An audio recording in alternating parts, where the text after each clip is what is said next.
Hello students, स्वागत है आपका pi classes bye Sachin Malik में। आज का टॉपिक क्लास 7th के लिए वर्कशीट नंबर 3। तो देखो बच्चों, आज का हमारा टॉपिक है आंकड़ों का संगठन। आंकड़े क्या होते हैं, पिछली वर्कशीट में हम सीख चुके हैं। आंकड़ों का संगठन मतलब आंकड़ों को अरेंज करना, ठीक है, आंकड़ों को इकट्ठा करना अपने तरीके से, ताकि जो उससे इन्फॉर्मेशन हमें निकालनी है वो आसानी से निकल सके। इसमें कह भी रहा है, अब तक हमने जाना है आंकड़े क्या होते हैं तथा किसी विशिष्ट जानकारी के लिए आंकड़े इकट्ठा हम क्यों करते हैं। ये हमने सीख लिया पहली दोनों वर्कशीट में। आंकड़ों द्वारा उचित ढंग से जानकारी प्राप्त करने के लिए उन्हें व्यवस्थित या संगठित करना होता है, यानी उसे सही तरीके से प्लेस करना होता है। तो आइए जाने आंकड़ों का संगठन। जो बच्चे इस वर्कशीट को पहली बार देख रहे हैं वो पहले हमारी दोनों वर्कशीट देखें, तभी आपको ये समझ में आने वाली है। देखो क्या कहता है, कक्षा 7 की अध्यापिका जानना चाहती हैं कि उनकी कक्षा के कितने विद्यार्थी व्हाट्सएप ग्रुप पर कार्यपत्रक यानी वर्कशीट हल करके भेज रहे हैं, वो जानना चाहती हैं। इसके लिए उन्होंने सप्ताह के हर दिन वर्कशीट भेजने वाले बच्चों की संख्या इस प्रकार लिखी कि पहले दिन, ये देखो, ये उसने इस तरह से डाटा बना लिया कि जो मंडे है, मंडे को कितने लोगों ने भेजी, मंडे को भेजी, मंडे यानी सोमवार, तो सोमवार को कितने लोगों ने भेजी 33, ऐसे मंगलवार को ये सब लोगों ने भेज दी। ठीक है, ये डाटा बना लिया।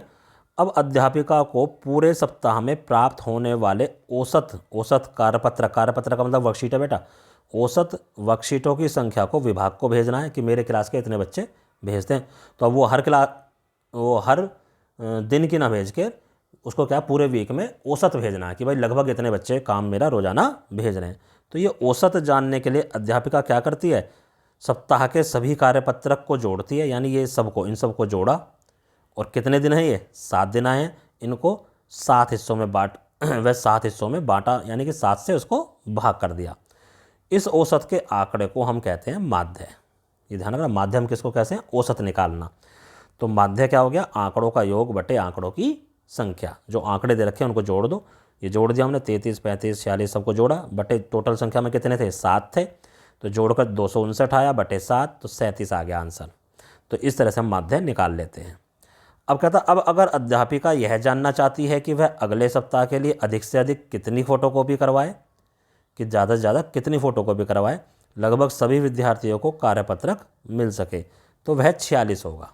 ठीक है, क्यों, क्योंकि सबसे अधिक बार आने वाला आंकड़ा 46 है। देखो 46 2 बार आ रहा है, ठीक है, तो इसका मतलब वो 46 फोटोकॉपी उसे करवा लेनी चाहिए, क्योंकि सबसे 46 ही क्यों लिया, क्योंकि 46 2 बार आया बेटे।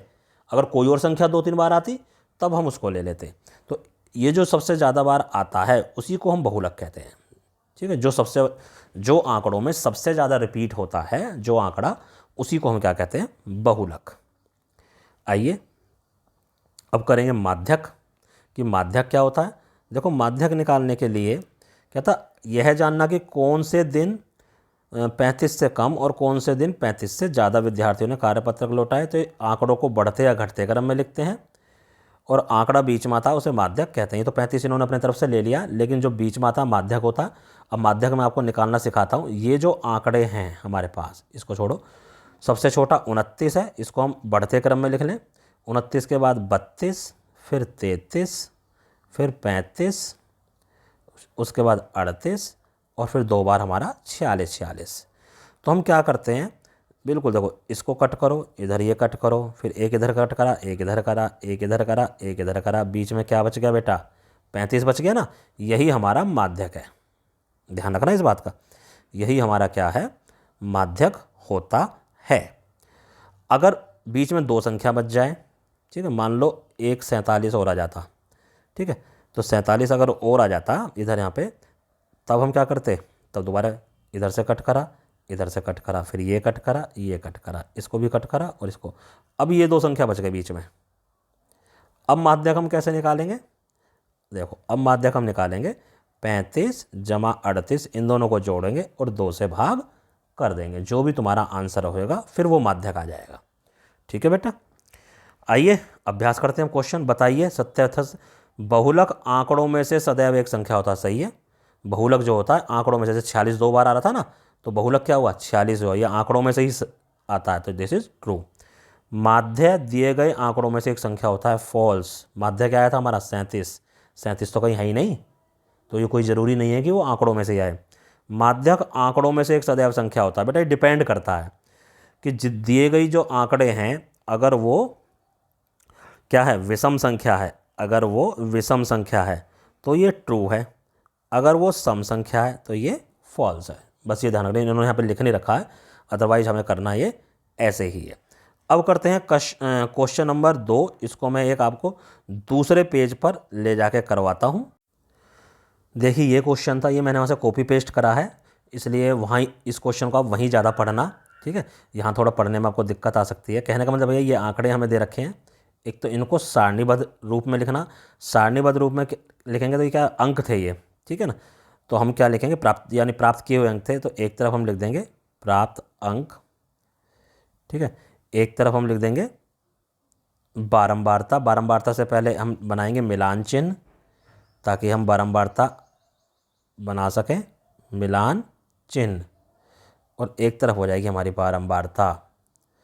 अब बारंबारता क्या होती है अभी बता देता हूँ मैं आपको। बारंबारता होती है कोई संख्या कितनी बार आ रही है। अब देखो ध्यान से देखो, सबसे छोटा अंक यहाँ पर 1 है और सबसे बड़ा 9 है, तो 1 2 3 4 5 6 7 8 और 9 हमने लिख लिया।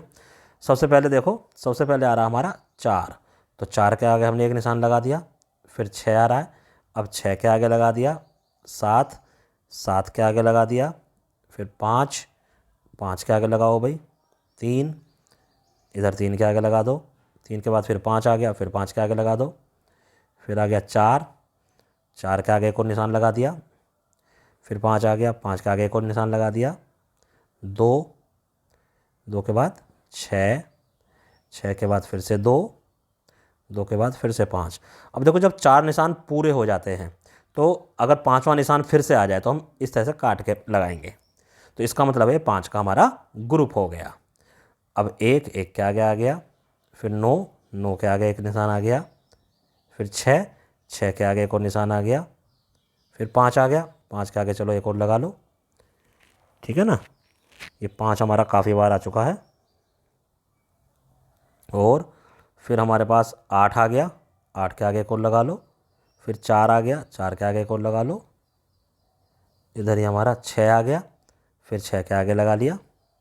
और फिर ये हमारा 7 आ गया, फिर हमने 7 के आगे लगा लिया, ठीक है।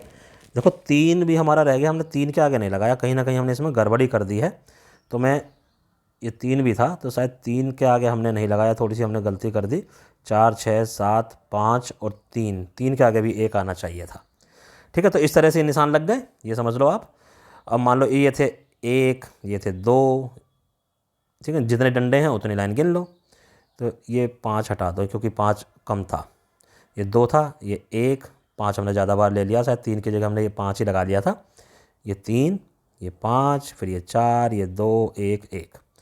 इस तरह से ये टेबल के रूप में बन जाता है, सारणीबद्ध रूप में बन जाता है। ये मिलान चिन्ह आप अपने आप एक बार और कर लेना, हो सकता है मेरे से कहीं गलती हो गई हो। आगे कहता है इन आंकड़ों का परिसर क्या है। देखो परिसर, परिसर होता है सबसे बड़ा आंकड़ा बटे सबसे छोटा आंकड़ा। देखो इनमें सबसे बड़ा आंकड़ा क्या है, 9, सबसे छोटा आंकड़ा क्या है, 7, सबसे बड़ा आंकड़े में से सबसे छोटा को उठा दो, 8। ये हमारा परिसर हो जाता है। अब माध्य हम पीछे कर ही चुके हैं। माध्य क्या था, आंकड़ों का योग, आंकड़ों का योग बटे आंकड़ों की संख्या, ये था हमारे पास। अब आंकड़ों का योग मतलब इन सबको जोड़ लो, ये जितने भी हमें दे रखे हैं ये सारे, इन सबको जोड़ लो। ऊपर जोड़ के लिख देना, नीचे इनकी संख्या, संख्या इनकी 20 है, नीचे 20 लिख देना, ऊपर जोड़ के लिख देना, 20 से उसको भाग कर देना, ठीक है। अब आता है, पहले बहुलक बता देता हूँ। बहुलक, बहुलक मैंने बताया था जो सबसे बार, देखो सबसे ज़्यादा बार क्या आ रहा है, 5 बार, ये 5 ही आ रहा है, इसकी बारंबारता 5 है, 5 सबसे ज़्यादा बार आ रहा है इसमें, इन आंकड़ों में, तो इसका बहुलक हमारा 5 ही हो जाएगा। जो संख्या सबसे ज़्यादा बार आती है वही हमारा बहुलक होता है। अब निकालते हैं माध्यक। देखो माध्यक निकालने का जो तरीका है वो मैं आपको बताता हूँ। माध्यक के लिए हम क्या करेंगे, सारे आंकड़ों को बढ़ते क्रम में लिख लेंगे। इसमें सबसे छोटा कितना है, 1 है, ठीक है, एक ही बार आ रहा है। फिर 2 है, 2 कितनी बार आ रहा है, 2 हमारे पास 1 2 2 बार आ रहा है, तो 2 बार 2 लिख लिया। फिर उसके बाद 3 आ रहा है, 3 कितनी बार आ रहा है, 3 एक ही बार आ रहा है। अब 4 आ रहा है, 4 कितनी बार है, 1 2 3, 3 बार 4 आ गया। ठीक है, 3 बार 4 आ गया। अब 5 कितनी बार आ रहा है, 1 2 3 4 और 5, 5 बार हमारा आ रहा है 5। ये हमने सारे लिख लिए। इसके बाद 6, 6 कितनी बार आ रहा है, 1 2 3 और 4, 4 बार हमारा 6 आ गया। ठीक है, 7 कितनी बार आ रहा है, 7 2 बार आ रहा है, 1 और 1 2। ठीक है, और 1 बार 8 आ रहा है और 1 बार 9 आ रहा है।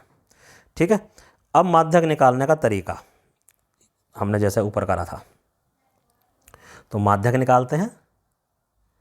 देखो, माध्यक निकालने का बहुत आसान तरीका, इधर से एक काटा, इधर से एक काटा, ऐसे काटते चले जाओ एक एक। जब बीच में 2 या 1 संख्या बच जाए तब रुक जाना। ठीक है,